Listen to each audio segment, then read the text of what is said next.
Hello student, इससे पिछले video में हमने न्यूक्लियोफिलिक सब्स्टिट्यूशन रिएक्शन स्टार्ट किया था और उसमें लीव अवेलेबिलिटी और लीविंग ग्रुप के बारे में डिस्कशन किया। आज के इस वीडियो लेक्चर में हम इसका सेकंड पार्ट न्यूक्लियोफिलिसिटी के बारे में डिस्कस करने वाले हैं। तो देखिएगा आज का पोर्शन एनएसआर, और एनएसआर में हम स्टार्ट करेंगे न्यूक्लियोफिलिसिटी। क्या होता है न्यूक्लियोफिलिसिटी? न्यूक्लियोफिलिसिटी का मतलब है आपके जो भी ग्रुप है उसको कुछ इलेक्ट्रॉन पेयर डोनेट करना। तो donor tendency of nucleophile.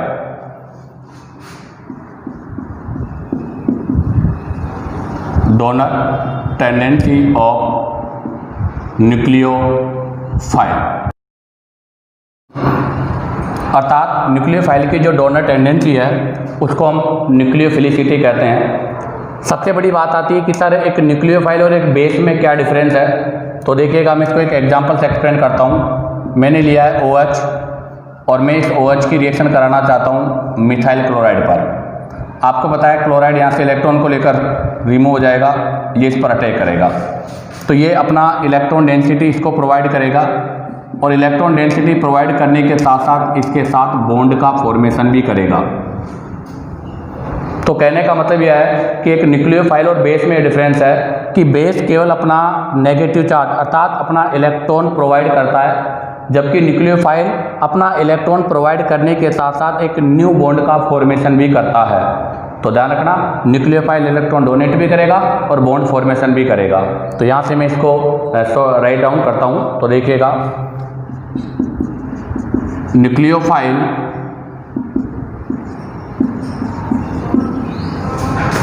not only donate electron pair to an atom electron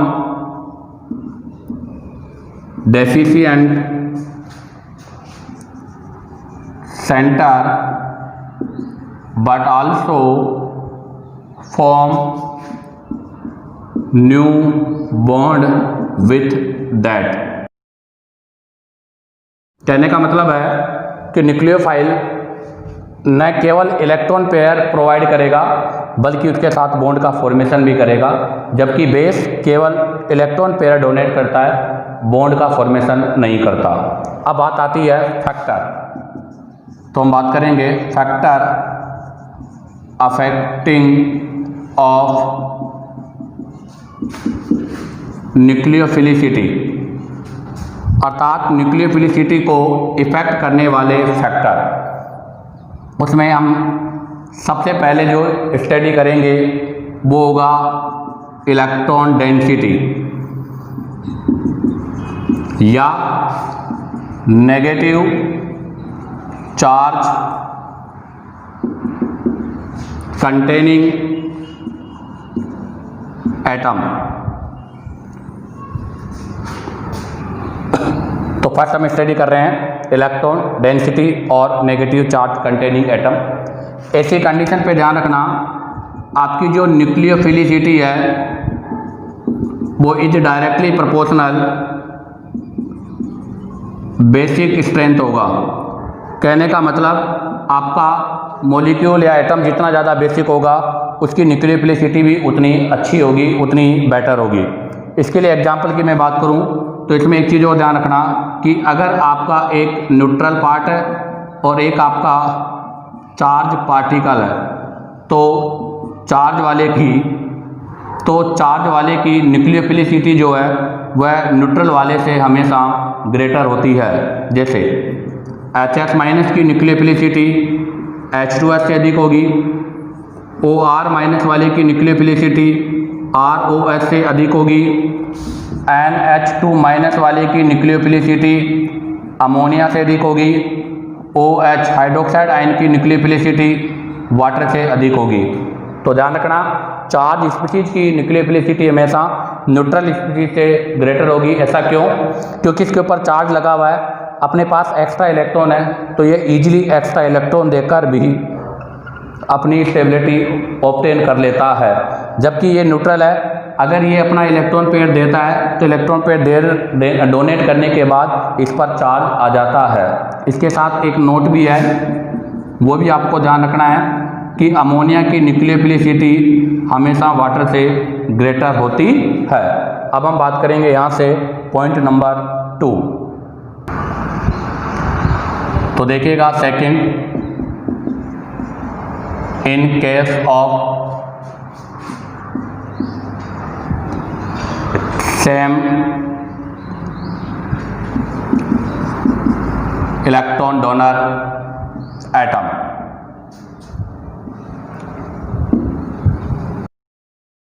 कहने का मतलब अब हम उसकी बात करेंगे जिसके अंदर इलेक्ट्रॉन डोनर एटम क्या होगा, सेम होगा।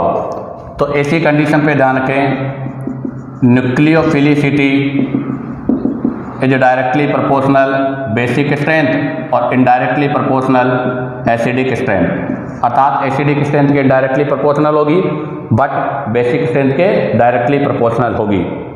तो देखिएगा example, RO minus HO minus PHO minus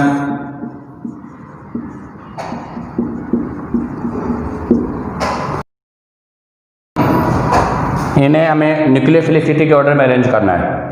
तो देखिएगा सबसे पहले तो इन्हें हम एसिड में कन्वर्ट करते हैं। ROH को जब हम H प्लस प्रोवाइड करेंगे तो ये बन जाएगा अल्कोहल, ये बन जाएगा वाटर, ये बन जाएगा फिनॉल और ये बन जाएगा एसिटिक एसिड और ये बन जाएगा सल्फोनिक एसिड। अब आप देखिएगा अगर मैं इनके एसिडिक स्ट्रेंथ के ऑर्डर की बात करूं तो इनका एसिडिक स्ट्रेंथ का ऑर्डर ये होगा। तो इसका मतलब ये हुआ कि ये आपका जो कॉन्जुगेटेड बेस है हाईली स्टेबल होगा। तो इसको मैं क्या लिखूंगा, हाईली स्टेबल कॉन्जुगेटेड बेस। ऐसा क्यों? क्योंकि इसके अंदर 3 इक्विवेलेंट रेजोनेटिंग स्ट्रक्चर है, जबकि अगर मैं इसमें बात करूं तो यहाँ पर भी 2 इक्विवेलेंट रेजोनेटिंग स्ट्रक्चर है। अगर मैं इसकी बात करूं तो यहाँ पर इक्विवेलेंट रेजोनेंस तो नहीं है बट रेजोनेंस होगा और इसकी 5 रेजोनेटिंग स्ट्रक्चर होगी। तो इन तीनों में ही रेजोनेंस हो रहा है। इनमें रेजोनेंस होने की वजह से इनकी इलेक्ट्रॉन डोनर टेंडेंसी लेस होगी, अर्थात इनकी इलेक्ट्रॉन डोनर जो टेंडेंसी है वो लेस होगी। जबकि आप देखिएगा इन दोनों में रेजोनेंस नहीं हो रहा, यहाँ भी रेजोनेंस नहीं है, यहाँ भी रेजोनेंस नहीं है। बट आप देखिएगा यहाँ पर इसमें R है और R का प्लस आई इफेक्ट ऑब्जर्व होगा।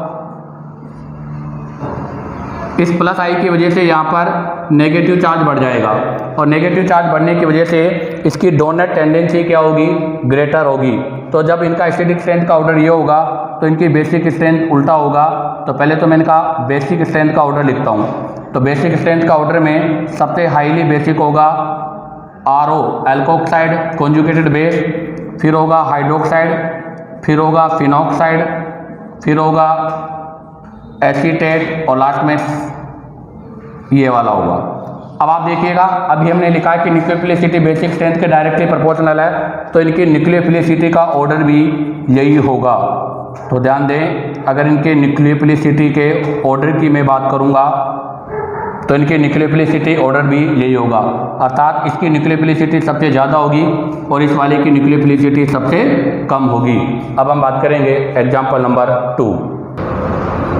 तो देखिएगा question number 1, the decreasing order of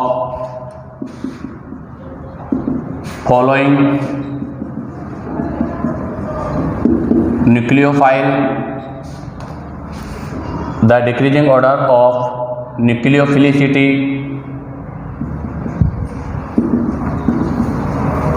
of nucleophile। कहने का मतलब मैं कुछ न्यूक्लियोफाइल लिखूंगा, आपको इन न्यूक्लियोफाइल को इनकी न्यूक्लियोफिलिसिटी के डिक्रीजिंग ऑर्डर में अरेंज करना है। तो फर्स्ट में मैंने लिया है CH3 COO- B बी में मैंने लिया है CH3O माइनस, सी में मैंने लिया है Cn माइनस, और डी में मैंने लिया है CH3SO3 माइनस। इसको हम ऐसे भी लिख सकते हैं OSO2 CH3 माइनस। तो देखिएगा, अगर हम यहाँ पर बात करें तो A, B और D इन तीनों में डोनर एटम सेम है, बट C में डोनर एटम सेम नहीं है, और साइनाइड की डोनर टेंडेंसी सबसे ज़्यादा है, तो सबसे ज़्यादा होगा C और उसके बाद होगा A, B और D। अब आप देखिएगा ABD में हम यहाँ पर न्यूक्लियोफिलिसिटी के लिए, तो हमें पता है कि न्यूक्लियोफिलिसिटी जो होती है वो बेसिक स्ट्रेंथ के डायरेक्टली प्रोपोर्शनल होती है। तो आप देखिएगा, ये सल्फोनिक एसिड है, ये कार्बोक्सिलिक एसिड का पार्ट है और ये अल्कोहल है, इसकी बेसिक स्ट्रेंथ सबसे अधिक है, तो इसकी न्यूक्लियोफिलिसिटी सबसे ज़्यादा होगी। तो C के बाद B के बाद A और उसके बाद में क्या होगा D। अब हम बात करेंगे यहाँ से क्वेश्चन नंबर 2। तो क्वेश्चन नंबर 2 क्या है, देखिएगा, the increasing order of nucleophilicity of following nucleophile. तो देखिएगा, फर्स्ट में है CH3COO minus, B H2O, C CH3SO3 minus और D OH माइनस। तो देखिएगा, इसमें 3 आपके चार्ज हैं और एक आपका न्यूट्रल है। हमें पता है कि न्यूट्रल की न्यूक्लियोफिलिसिटी लेस होती है और चार्ज पार्टिकल की मोर होती है, तो B की न्यूक्लियोफिलिसिटी सबसे लेस होगी और A, C और D की न्यूक्लियोफिलिसिटी मोर होगी। अब आप देखिएगा, A, C, D तीनों में डोनर एटम सेम है, ये कार्बोक्सिलिक एसिड, ये सल्फोनिक एसिड और ये है आपका वाटर, तो इसकी एसिडिक स्ट्रेंथ सबसे लेस होती है, तो इसका मतलब इसकी न्यूक्लियोफिलिसिटी सबसे ज़्यादा होगी। तो न्यूक्लियोफिलिसिटी के ऑर्डर में B के बाद में आएगा C के बाद में होगा A और A के बाद में होगा D। अब हम बात करते हैं क्वेश्चन नंबर 3। क्वेश्चन नंबर 3 भी यही है कि the decreasing order of nucleophilicity of the following nucleophile. इसमें फर्स्ट है H2O वाटर, B ऑप्शन है CH3O माइनस, C ऑप्शन है OH माइनस और D ऑप्शन है CH3COO माइनस। इसमें हमें न्यूक्लियोफिलिसिटी के ऑर्डर में अरेंज करना है। तो देखिएगा, एक न्यूट्रल है, बाकी 3 चार्ज का पार्ट है। हमें पता है कि न्यूट्रल की न्यूक्लियोफिलिसिटी सबसे लेस होती है, तो A की न्यूक्लियोफिलिसिटी सबसे लेस होगी। अब आपके पास जो 3 बचे हैं, इन तीनों में डोनर एटम सेम है, और अगर इन तीनों में डोनर एटम सेम है तो इनकी एसिडिक स्ट्रेंथ को हम चेक करेंगे। जिसकी एसिडिक स्ट्रेंथ मोर होगी उसकी न्यूक्लियोफिलिसिटी सबसे लेस होगी। तो देखिएगा, इसकी एसिडिक स्ट्रेंथ सबसे ज़्यादा है तो इसकी न्यूक्लियोफिलिसिटी सबसे लेस होगी, तो फिर आएगा D के बाद में आएगा फिर C और C के बाद में आएगा B। बट ध्यान रखें, मेथेनॉल जो होता है ये मोर एसिडिक होता है वाटर से, इसलिए यहाँ पर B की न्यूक्लियोफिलिसिटी लेस होगी और C की न्यूक्लियोफिलिसिटी मोर होगी।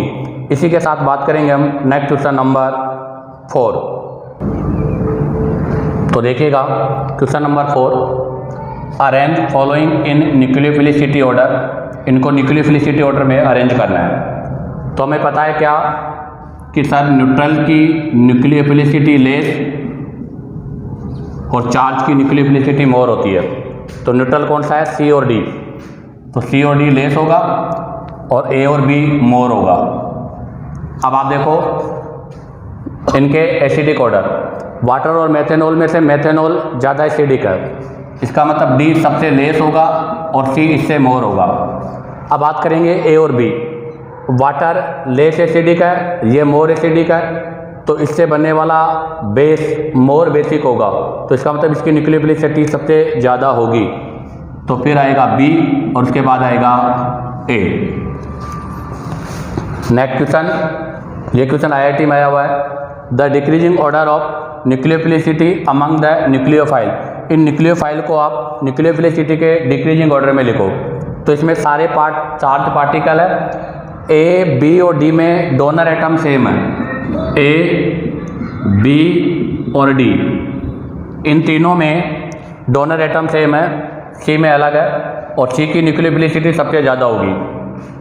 तो सी की न्यूक्लियोफिलिसिटी सबसे ज़्यादा है।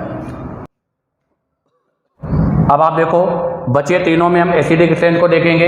इसकी एसिडिक स्ट्रेंथ सबसे ज़्यादा है और इसकी एसिडिक स्ट्रेंथ सबसे लेस है। तो इसका मतलब ये बेटर न्यूक्लियोफाइल होगा और वो वीकर न्यूक्लियोफाइल होगा। तो इसमें ऑर्डर क्या होगा? तो सबसे ज़्यादा कौन होगा? सी। सी के बाद में कौन होगा? बी। तो सी के बाद बी। अब ए और डी में से पहले ए होगा और सबके लास्ट में डी होगा। तो देखिएगा इसके लिए ऑप्शन होगा आपका सी, बी, ए और डी फर्स्ट। नेक्स्ट क्वेश्चन है arrange following in nucleophilicity order. इनको भी न्यूक्लियोफिलिसिटी के ऑर्डर में अरेंज करना है। तो आप देखिएगा ए,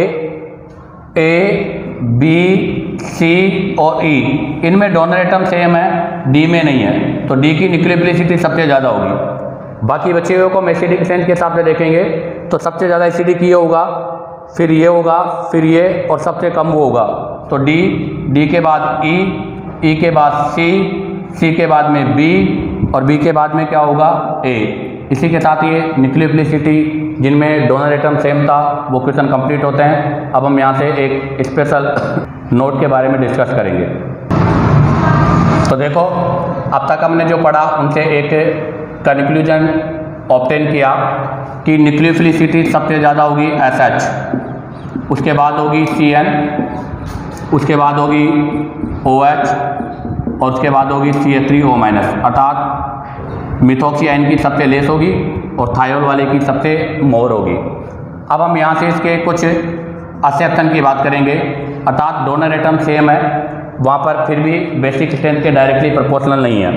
तो ऐसा ध्यान रखें, nucleophilicity indirectly proportional to basic strength कब? जब डोनर एटम सेम है।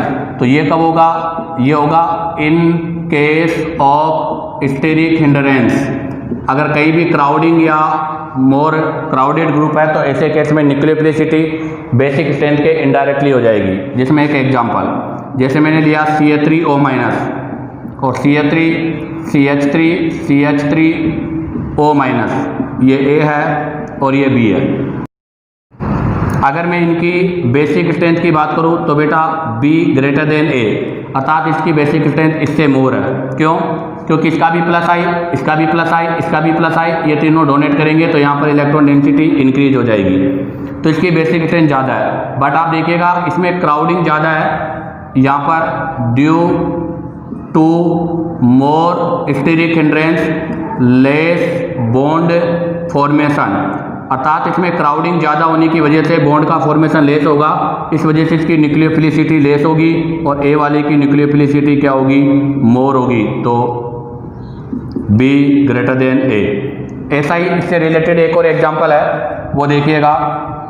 एक तो ले रहा हूँ मैं पिरिडीन, ये पिरिडीन है, और एक मैं ले रहा हूँ 2,4-डाइमिथाइल पिरिडीन।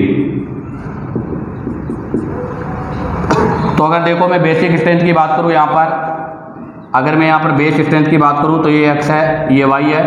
तो Y की बेसिक स्ट्रेंथ X से ज़्यादा है क्योंकि इस पर 2 मिथाइल ग्रुप भी है। बट अगर मैं न्यूक्लियोफिलिसिटी की बात करूँ तो बेटा यहाँ पर अगर न्यूक्लियोफिलिसिटी की अगर हम बात करें तो X ग्रेटर देन Y होगा। ऐसा क्यों? क्योंकि इसमें क्राउडिंग है और क्राउडिंग होने की वजह से यहाँ पर बॉन्ड फॉर्मेशन में प्रॉब्लम है, इसलिए इसकी बेसिक स्ट्रेंथ मोर है बट इसकी न्यूक्लियोफिलिसिटी मोर है। इसी के साथ आपका सेकंड पॉइंट कंप्लीट होता है। अब हम बात करेंगे पॉइंट नंबर 3। तो देखिएगा point number 3, size of negative charge atom. जिस एटम पर नेगेटिव चार्ज है उसका साइज, कहने का मतलब in same group.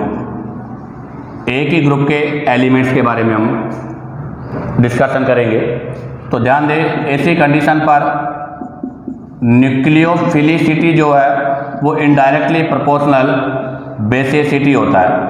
Mostly cases में न्यूक्लियोफिलिसिटी बेसिसिटी का ऑर्डर सेम होता है, बट ये एक ऐसा केस है जहाँ पर बेसिसिटी और न्यूक्लियोफिलिसिटी का ऑर्डर अपोजिट होता है। तो हम क्या कहेंगे कि nucleophilicity increase down the group अर्थात ग्रुप में नीचे जाने पर न्यूक्लियोफिलिसिटी बढ़ती है। क्यों? Because size of donor atom increase, लेकिन बट बेसिसिटी डिक्रीज। तो ध्यान रखना, डाउन द ग्रुप जाने पर न्यूक्लियोफिलिसिटी बढ़ेगी क्योंकि डोनर एटम का साइज बढ़ रहा है, बट वहाँ पर बेसिसिटी हमेशा क्या होती है? डिक्रीज होती है। तो देखिएगा, इन पोलर प्रोटिक सॉल्वेंट, अगर इन पोलर प्रोटिक सॉल्वेंट में मैं देखूं तो F minus, Cl minus, Br minus और I माइनस, इनके न्यूक्लियोफिलिसिटी के ऑर्डर की बात करूंगा तो न्यूक्लियोफिलिसिटी का ऑर्डर ये होगा। ऐसा क्यों? क्योंकि देखिएगा, लेफ्ट टू राइट जाने पर साइज ऑफ X इंक्रीज हो रहा है, इससे क्या होगा? डोनर टेंडेंसी जो है वो इंक्रीज होगी, और अगर डोनर टेंडेंसी इंक्रीज होगी तो कन्फर्म है न्यूक्लियोफिलिसिटी भी इंक्रीज होगी, बट बेसिक स्ट्रेंथ डिक्रीज होगी। तो ध्यान रखना, फ्लोरीन, क्लोरीन, ब्रोमीन, आयोडीन में से आयोडाइड बेटर न्यूक्लियोफाइल होता है। और एक चीज ध्यान रखें, आयोडाइड बेटर न्यूक्लियोफाइल के साथ साथ बेटर लिविंग ग्रुप भी होता है। ऐसा क्यों? क्योंकि इसका साइज बड़ा होने की वजह से इसकी डोनर टेंडेंसी भी मोर होती है। अब हम बात करेंगे यहाँ से सॉल्वेंट के बारे में। तो देखिएगा, अब हम यहाँ से सॉल्वेंट के बारे में डिस्कशन करेंगे। सॉल्वेंट, तो आप देखिएगा, सॉल्वेंट टू टाइप का होता है। एक होता है पोलर सॉल्वेंट,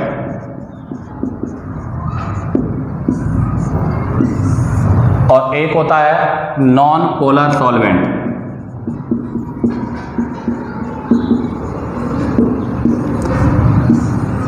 पोलर सॉल्वेंट को हम आयनाइजिंग सॉल्वेंट भी बोलते हैं, आयनाइज सॉल्वेंट, और नॉन पोलर वाले को हम नॉन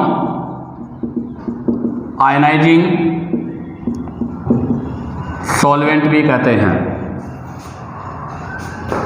तो देखिएगा, पोलर सॉल्वेंट को भी हम फर्दर टू पार्ट्स में क्लासिफाई करेंगे।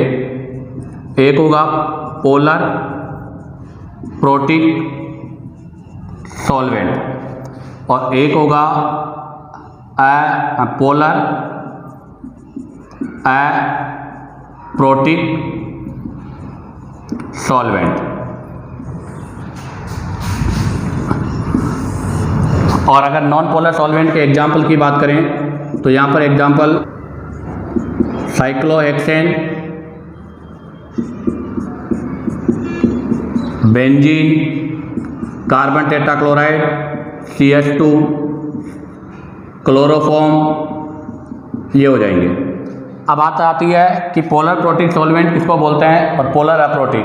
तो पोलर प्रोटिक सॉल्वेंट उनको बोलते हैं जो डोनेट करते हो H+ आयन, और पोलर अप्रोटिक सॉल्वेंट उनको बोलेंगे जो H+ आयन डोनेट तो नहीं करते हो, no H+ ion donate but contain charge, अर्थात जो H+ आयन तो डोनेट नहीं करते पर जिनके पास चार्ज होता है उनको हम पोलर अप्रोटिक सॉल्वेंट कहते हैं। पोलर प्रोटिक सॉल्वेंट के एग्जाम्पल में बात करें तो सिंपल सा एग्जाम्पल है वाटर, अल्कोहल, कार्बोक्सिलिक एसिड, और इसके अलावा एथेनॉल, ये हो जाएंगे। अब बात आती है polar aprotic solvent. Polar aprotic solvent के एग्जाम्पल में याद होनी चाहिए, बहुत इंपॉर्टेंट है क्योंकि यहाँ से एग्जाम में क्वेश्चन भी आ चुका है। तो इसमें सबसे पहला एग्जाम्पल आएगा acetone, CH3, C double bond O और CH3, ये चार्ज यहाँ शिफ्ट होगा, इस पे प्लस इस पे माइनस, तो ये पोलर है। दूसरा आता है एग्जाम्पल आपका DMSO, जिसकी फुल फॉर्म होगी क्या, डाई मिथाइल सल्फोक्साइड। ये भी आपके पोलर अप्रोटिक सॉल्वेंट के लिए रिस्पॉन्सिबल है। CH3 S double bond O, जहाँ पर देखिएगा ये चार्ज होगा, इस पर पार्शियली नेगेटिव, इस पर पार्शियली पॉजिटिव हो जाएगा। इसके अलावा एग्जाम्पल नंबर थर्ड है DMF। थर्ड है DMF, जिसकी फुल फॉर्म है di methyl formamide, CH3N C double bond OH। और इसी में फोर्थ आता है DMA, जिसका हो जाएगा डाई मिथाइल एसीटामाइड, जहाँ पर ये पार्ट तो सेम रहेगा नाइट्रोजन के ऊपर, बट यहाँ पर H की जगह एक मिथाइल ग्रुप हो जाएगा। तो ध्यान रखना, आपको पोलर अप्रोटिक सॉल्वेंट के एग्जाम्पल याद होने चाहिए। एक तो एसीटोन, एक DMSO, एक DMF और एक DMA। ये सारे के सारे जो पोलर अप्रोटिक सॉल्वेंट है ये SN2 रिएक्शन के लिए रिस्पॉन्सिबल है। और जितने भी आपके पोलर अप्रोटिक सॉल्वेंट है ये सभी SN1 रिएक्शन के लिए रिस्पॉन्सिबल है। इसी के साथ ये सॉल्वेंट का क्लासिफिकेशन कंप्लीट होता है। तो देखिएगा, अब हम न्यूक्लियोफिलिसिटी पर सॉल्वेंट का क्या इफेक्ट होता है उसके बारे में स्टडी करेंगे।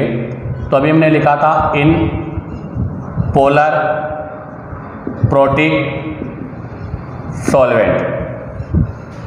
तो देखिएगा, जैसे मैंने इसमें एग्जांपल लिया है वाटर, NaF की रिएक्शन में करा रहा हूँ वाटर के साथ। तो हमें पता है कि जब इसका डिसोशन होगा तो Na प्लस और F माइनस बनेगा। अब आप देखिएगा F माइनस का साइज छोटा है, इसलिए इसके अराउंड, इसके चारों तरफ इसके जो अराउंड है वो वाटर मॉलिक्यूल्स को ज़्यादा सराउंडेड करेगा। इस तरह से इसके अराउंड में वाटर हो जाएगा, ये हो गया। और वाटर होने की वजह से आपका जो फ्लोराइड आयन है वो मोर हाइड्रेटेड बन जाएगा। तो हम लिखेंगे क्या, मोर हाइड्रेटेड आयन। अगर इसका हाइड्रेशन मोर हुआ है तो आप क्या बोलोगे, लार्जर इन साइज। अगर इसका साइज ज़्यादा हो जाएगा तो इसकी मोबिलिटी क्या हो जाएगी, लेस। तो लेस मोबिलिटी। अगर इसकी टेंडेंसी चलने की कम है तो इसकी डोनर टेंडेंसी भी क्या हो जाएगी, लेस हो जाएगी। तो हम क्या बोलेंगे, लेस डोनर टेंडेंसी। इसलिए ये क्या बन जाएगा, लेस न्यूक्लियोफाइल हो जाएगा, अर्थात इसकी नेस न्यूक्लियोफिलिसिटी हो जाएगी। अब बात करते हैं इसी के रेस्पेक्ट में Na की। इसको भी हम वाटर में डिजोल्व करते हैं। तो अब आप देखिएगा Na प्लस होगा और साथ में बनेगा I माइनस। हमें पता है कि I माइनस का साइज जो है वो इससे बड़ा है F माइनस से। अगर इसका साइज बड़ा है तो इसके अराउंड जो वाटर मॉलिक्यूल्स आएंगे वो लेस होंगे, अर्थात ये वाटर से लेस हाइड्रेटेड होगा। अगर ये वाटर से लेस हाइड्रेटेड होगा तो कहने का मतलब यह है कि इसका साइज भी क्या होगा, लेस होगा। तो हम क्या बोलेंगे, लेस हाइड्रेटेड आयन। इसका मतलब स्मॉलर इन साइज। अब हमें पता है अगर ये स्मॉलर इन साइज होगा तो इसकी मोबिलिटी क्या होगी, मोर।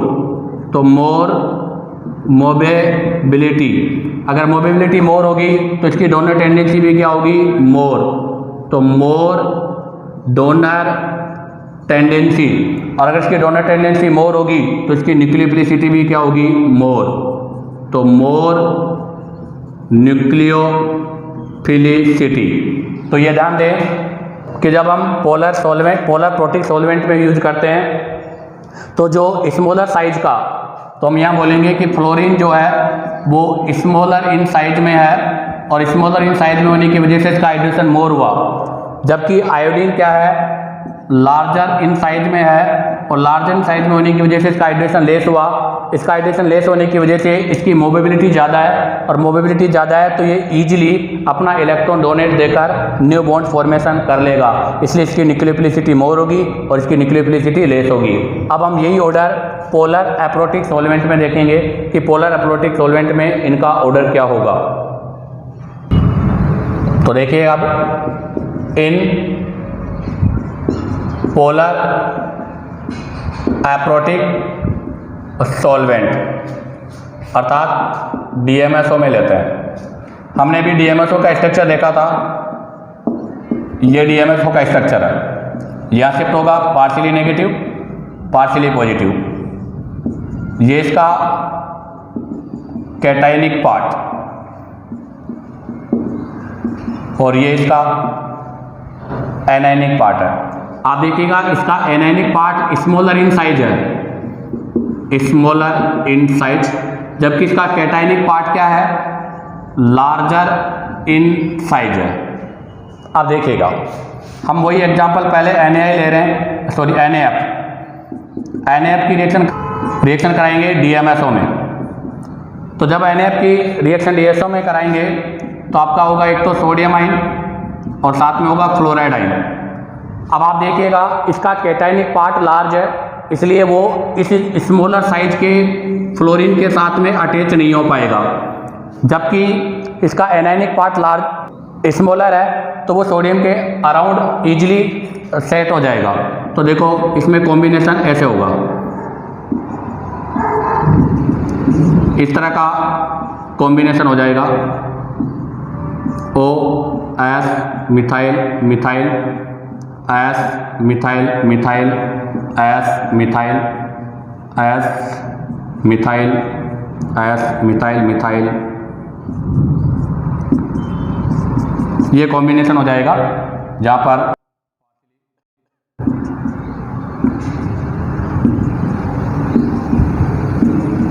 अब आप देखिएगा कि DMSO का cationic part large in size होने की वजह से वो नेगेटिव के सराउंडिंग नहीं होता, तो इसका मतलब यहाँ पर फ्लोरीन आयन अनसॉल्वेटेड हो गया। तो इसके बारे में हम क्या लिखेंगे, अनसॉल्वेटेड फ्लोराइड आयन, अर्थात इसका सॉल्वेशन नहीं हुआ, अर्थात not surrounding by negative part of reagent, अर्थात ये रिएजेंट के जो नेगेटिव पार्ट है उससे सराउंडेड नहीं हुआ। अगर ये सराउंडेड नहीं होगा तो हमें पता क्या होगा, इसकी डोनर टेंडेंसी भी मोर होगी। तो इसका मतलब क्या हुआ, डोनर टेंडेंसी मोर। अब इसी में हम बात करेंगे सेकंड NaI इन DMSO में। यहाँ पे यही पोर्शन होगा Na प्लस और I माइनस। अब हमें पता है कि I माइनस का साइज फ्लोरीन के कंपेयर में लार्जर है, इस वजह से अब आयोडाइड जो है वो इसके एनायनिक पार्ट के द्वारा सराउंडेड हो जाएगा। अगर ये एनायनिक पार्ट के द्वारा सराउंडेड हो जाएगा तो इसकी डोनर टेंडेंसी कम हो जाएगी, अर्थात इसकी न्यूक्लियोफिलिसिटी लेस हो जाएगी और फ्लोरीन वाले की न्यूक्लियोफिलिसिटी मोर हो जाएगी। तो देखिएगा क्या होगा इसके लिए, large in size hence surrounding by cationic part of solvent. तो इसका मतलब क्या होगा, लेस डोनर टेंडेंसी। तो इसकी डोनर टेंडेंसी क्या होगी, लेस। अगर इसकी डोनर टेंडेंसी लेस होगी तो इसकी न्यूक्लियोफिलिसिटी भी क्या होगी, लेस होगी। तो देखिएगा अब हम बात करें किसमें, इन पोलर एप्रोटिक सॉल्वेंट। तो इन पोलर एप्रोटिक सॉल्वेंट में न्यूक्लियोफिलिसिटी का जो ऑर्डर होगा वो जस्ट अपोजिट हो जाएगा। कहने का मतलब यह है कि ये स्मॉलर इन साइज है और ये लार्जर इन साइज है। ये स्मॉलर साइज होने की वजह से आपके जो सॉल्वेंट है उसके एनाइन पार्ट के द्वारा सराउंडेड नहीं होगा, जबकि लार्ज इन साइज होने की वजह से आपके जो सॉल्वेंट का एनायनिक पार्ट है उसे सराउंडेड होगा। सराउंडेड होने की वजह से इसकी डोनर टेंडेंसी लेस होगी और इसकी डोनर टेंडेंसी मोर होगी। इसलिए याद रखें, पोलर प्रोटिक सॉल्वेंट में तो आयोडाइड और पोलर एप्रोटिक सॉल्वेंट में फ्लोराइड मोर न्यूक्लियोफाइल की तरह न्यूक्लियोफिलिसिटी शो करता है। तो देखिएगा इसी से रिलेटेड अब मैं बात करूंगा again in polar protic solvent, जिसके लिए मैंने एग्जांपल लिया RS माइनस RO माइनस। आप देखिएगा सल्फर ऑक्सीजन दोनों एक ही ग्रुप के हैं, अर्थात इनका ग्रुप सेम है। क्या बोलोगे? लार्जर इन साइज, तो पोलर सॉल्वेंट में इसका क्या होगा? लेस सॉल्वेशन होगा। जबकि ये क्या है? स्मॉलर इन साइज, तो इसका क्या होगा? लार्जर सॉल्वेशन होगा। तो इसकी डोनर टेंडेंसी मोर, इसकी डोनर टेंडेंसी लेस, तो न्यूक्लियोफिलिसिटी का ऑर्डर ये होगा। बट अगर मैं बेसिक स्ट्रेंथ की बात करूं तो इनके बेसिक स्ट्रेंथ का ऑर्डर जो है वो चेंज हो जाएगा। अब बात करते हैं इसी से रिलेटेड एक और example SH minus HO minus. यहाँ भी सेम ये लगेगा। पहले मैं बात करूँगा इनके न्यूक्लियोफिलिसिटी की, तो न्यूक्लियोफिलिसिटी इसकी मोर होगी।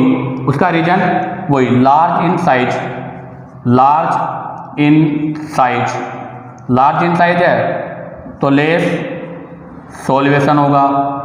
जबकि ये क्या है? स्मॉलर इन साइज है, तो यहाँ पर क्या होगा? मोर सॉल्वेशन होगा। तो इसकी न्यूक्लियोफिलिसिटी ज़्यादा होगी, इसकी न्यूक्लियोफिलिसिटी लेस होगी। बट अगर मैं बेसिक स्ट्रेंथ की बात करूं तो बेसिक स्ट्रेंथ का ऑर्डर इन्वर्स हो जाएगा। इस वाले की बेसिक स्ट्रेंथ मोर होगी और इस वाले की बेसिक स्ट्रेंथ लेस होगी। अब हम बात करेंगे पॉइंट नंबर 4। तो देखिएगा number 4, electronegative of negative charge atom. अब हम बात करेंगे कि नेगेटिव चार्ज वाले एटम की ईएन। कहने का मतलब है अभी हमने सेम ग्रुप पढ़ा था, अब हम पढ़ेंगे सेम पीरियड। और ऐसी कंडीशन पे ध्यान दें कि जो न्यूक्लियोफिलिसिटी है वो डायरेक्टली प्रोपोर्शनल है बेसिसिटी के। तो ध्यान दें, go from left to right, मतलब nucleophilicity decrease from left to right, अर्थात लेफ्ट टू राइट में जाने पर न्यूक्लियोफिलिसिटी क्या होगी? घटेगी। उसका रीजन क्योंकि EN इंक्रीज होता है और ऐसी कंडीशन पर बेसिक स्ट्रेंथ भी क्या होता है?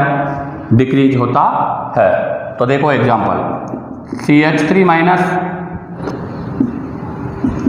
NH2 minus OH minus F minus, left to right जा रहा हूँ। आपको पता है इलेक्ट्रोनेगेटिविटी बढ़ेगी, इलेक्ट्रोनेगेटिविटी बढ़ेगी तो बेसिसिटी क्या होगी? डिक्रीज होगी। अगर बेसिसिटी डिक्रीज होगी तो हमें पता है क्या? न्यूक्लियोफिलिसिटी भी डिक्रीज होगी। क्यों? क्योंकि इसका EN है 4, इसका EN है 3.5, इसका 3 और इसका है 2.5। अब हम क्या बोलेंगे? Negative on more EN, more stable. अब आपको पता है ये नेगेटिव चार्ज इसके ऊपर स्टेबल है तो इसकी डोनर टेंडेंसी क्या हो जाएगी? लेस। तो हम क्या बोलेंगे? Donor tendency less. तो बताओ न्यूक्लियोफिलिसिटी का ऑर्डर क्या होगा? तो यहाँ पर न्यूक्लियोफिलिसिटी का ऑर्डर ये होगा, अर्थात इसकी न्यूक्लियोफिलिसिटी सबसे ज़्यादा होगी और इसकी न्यूक्लियोफिलिसिटी लेस होगी। इसकी बेसिसिटी भी मोर है और इसकी बेसिसिटी भी लेस है। अब एक नोट ध्यान दें, नोट ये है कि ये जो ऑर्डर हमने पढ़ा वो किस में पढ़ा? इन पोलर प्रोटिक सॉल्वेंट में। ध्यान दें, जब सेम पीरियड एलिमेंट होता है तो सेम पीरियड एलिमेंट में साइज में डिफरेंस लेस होता है। अर्थात पीरियड में साइज बहुत कम चेंज होता है। इस वजह से हम सॉल्वेंट को चेंज कर देंगे तो भी न्यूक्लियोफिलिसिटी पे कोई भी इफेक्ट नहीं होगा। अर्थात सॉल्वेंट का इफेक्ट न्यूक्लियोफिलिसिटी पर नहीं होगा जब सेम पीरियड एलिमेंट होता है। तो इसको हम राइट डाउन करते हैं। तो देखिएगा, nature of solvent not effect in period element because size difference very low। तो ध्यान रखना, पीरियड में एलिमेंट के साइज में डिफरेंस लो होता है, इसलिए वहाँ पर सॉल्वेंट का कोई इफेक्ट नहीं होगा। चाहे पोलर प्रोटिक सॉल्वेंट लो, चाहे नॉन पोलर प्रोटिक सॉल्वेंट लो, बेसिसिटी और न्यूक्लियोफिलिसिटी का ऑर्डर सेम होगा। अब हम यहाँ से बात करेंगे कि अब जब तक हमने जितने भी न्यूक्लियोफाइल पढ़े इन सब का एक साथ न्यूक्लियोफिलिसिटी का ऑर्डर। तो देखिएगा, अब तक हमने जो पढ़े उनके लिए एक साथ इसकी समरी में हम बात करें तो पहले मैं इसकी एक ट्रिक लिखूंगा और उस ट्रिक के बेस पर हम न्यूक्लियोफिलिसिटी के बारे में बात करेंगे। तो ट्रिक क्या है? ट्रिक है सफलता की सनक को इंडिया हॉलैंड की आज़ादी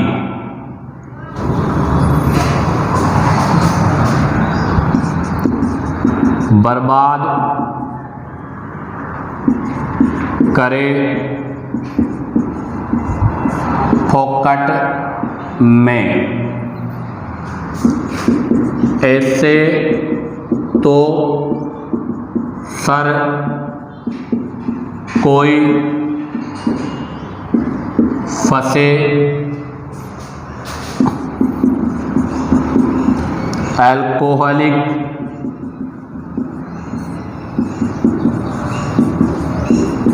पानी में।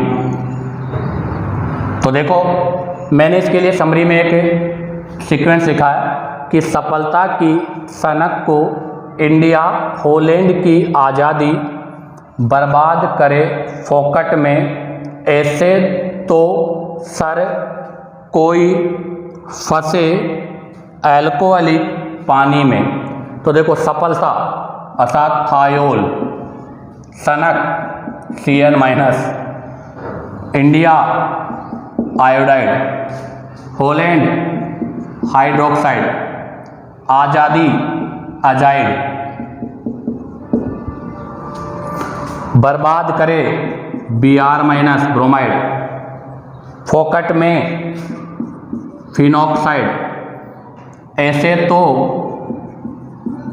एसीटेट, सर सल्फोनेट वाला, कोई Cl, फंसे फ्लोराइड, अल्कोहलिक अल्कोहल, पानी में वाटर।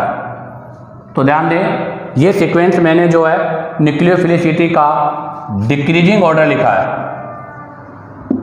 कौन सा ऑर्डर है? Decreasing order. अर्थात सबसे ज़्यादा न्यूक्लियोफिलिसिटी होगी SH, उसके बाद होगी Cn, उसके बाद होगी iodide, OH, azide, bromide, phenoxide, acetate, sulphonic group, chloride, fluoride, alcohol और वाटर। अब हम यहाँ से इससे रिलेटेड 2 या 3 क्वेश्चन के बारे में डिस्कस करेंगे। तो देखिएगा, which of the following statement is true about the following 2 A9. आपके पास ये 2 एनाइन है, इन दोनों एनाइन के बारे में करेक्ट स्टेटमेंट बताना है।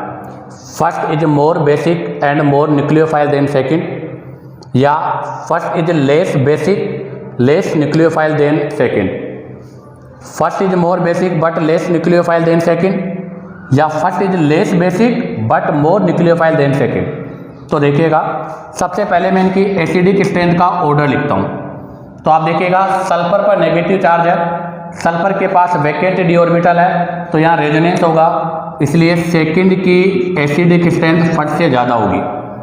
तो बताओ फिर बेसिक स्ट्रेंथ क्या होगी, इसका इन्वर्स हो जाएगा। ये मोर बेसिक है, वो लेस बेसिक है। अब बात आती है कि ये दोनों का ग्रुप सेम है, यहाँ पर ग्रुप सेम है और हमें पता है कि जब ग्रुप सेम होता है तो न्यूक्लियोफिलिसिटी बेसिक स्ट्रेंथ के इनडायरेक्टली प्रोपोर्शनल होती है।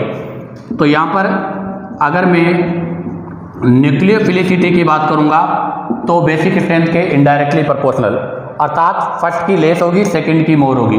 तो second is more nucleophile than first. तो कौन सा आंसर सही है, तो इसके लिए देखिएगा option C, first is more basic right but less nucleophile than second. तो इसका आंसर सी होगा। क्योंकि next question, rank following compound in order of increasing nucleophilicity. इनको इन न्यूक्लियोफिलिसिटी के इंक्रीजिंग ऑर्डर में आपको रैंक देनी है। तो देखिएगा हमने क्या पढ़ा था कि जो न्यूट्रल है उसकी न्यूक्लियोफिलिसिटी लेस होती है और चार्ज वाले की न्यूक्लियोफिलिसिटी मोर होती है। तो देखो इसमें चार्ज है थर्ड और फोर्थ, और फर्स्ट और सेकंड है न्यूट्रल। अब आप देखो न्यूट्रल में भी अमोनिया और वाटर है, तो मैंने स्टार्टिंग में कहा था कि अमोनिया की न्यूक्लियोफिलिसिटी वाटर से ज़्यादा है। तो इसका मतलब ये हुआ कि सेकंड की लेस है, फर्स्ट की मोर है।